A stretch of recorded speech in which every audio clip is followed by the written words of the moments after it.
Hello' guys, আপোনালোকৰ কি খবৰ? নিশ্চয় ভাল, মোৰো ভালতো হ'বকে গাইজ।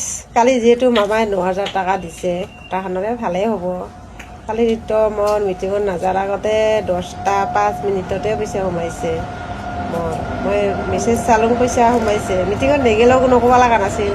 তেওঁ আৰু মামা আৰু তাই মিটিঙত নেগেলে বেয়া কথা। যিহেতু মামা আমাক পইচা দিছে, মামাৰ সন্মান ৰাখিবই লাগিব।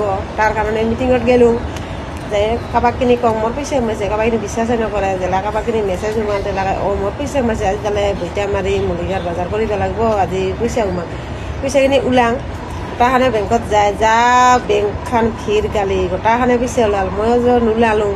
কালি মই আৰু আহিলোঁ। আজি আমাৰ একটা LICৰ মামা আছে, মোৰ পলিচি খোলা আছে। মামা মোক ঘৰতে আহি পইচা দিয়ে, যিকোনো পইচা ওলাং আমি ঘৰতে লেনদেন কৰোঁ। মামা আজি আহি এনা ঠিক থাকে মোৰ 12 তাৰিখৰ একটা পলিচিৰ কিস্তি আছিল, আজি কিস্তিটা দিলোঁ। মামা আজি ঘৰতে আহি মোৰ পইচাখিনি উইড্ৰ কৰিল। ওলাই কিনে মামা আনিল 6,000 টকা।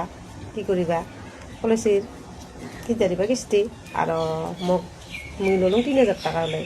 এই 3,000 টকাকে যেতিয়া আছে, এই 3,000 টকা লাৰিলোঁ মামাৰ পইচা আজি। আৰু লাৰাৰ কাৰণে যদি আজিতো ভাটিবেলা পইচা এটা দিব লাগিব। বেটা যিহেতু মই টিউশ্যনত দিছোঁ, টিউশ্যনৰ পইচা দিব লাগিব। আৰু এই 2,000 টকা বিহুত খৰচা কৰিব দিছে, সেইখিনি বিহুত খৰচা কৰিম। যোৱাবাৰত 10,000 টকা এটা খৰচা কৰা নাই, মোৰ জমাই থৈছোঁ 10,000 টকাটা। আৰু এইবাৰ 9,000 টকা ক'লোঁ, যিহেতু মামা দিয়া পইচা যধে মধে খৰচা কৰা নাযায়। পইচা কামাই কিমান কষ্ট, যাই কামাই কৰে অহে গাছ পায়।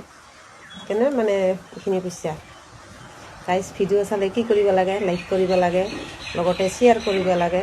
শ্বেয়াৰ কৰিলে ভাইৰেল হোৱা খায়, যেন মোৰ ফেচবুকখন যেন আৰু ফ্ৰী হৈ যায়, ফুৰাল হৈ যায়। এইখিনিয়ে মোৰ ভিডিঅ' গাইজ, গোটাখানে লাইকো কৰিবি, শ্বেয়াৰো কৰিবি, এইখিনিয়ে।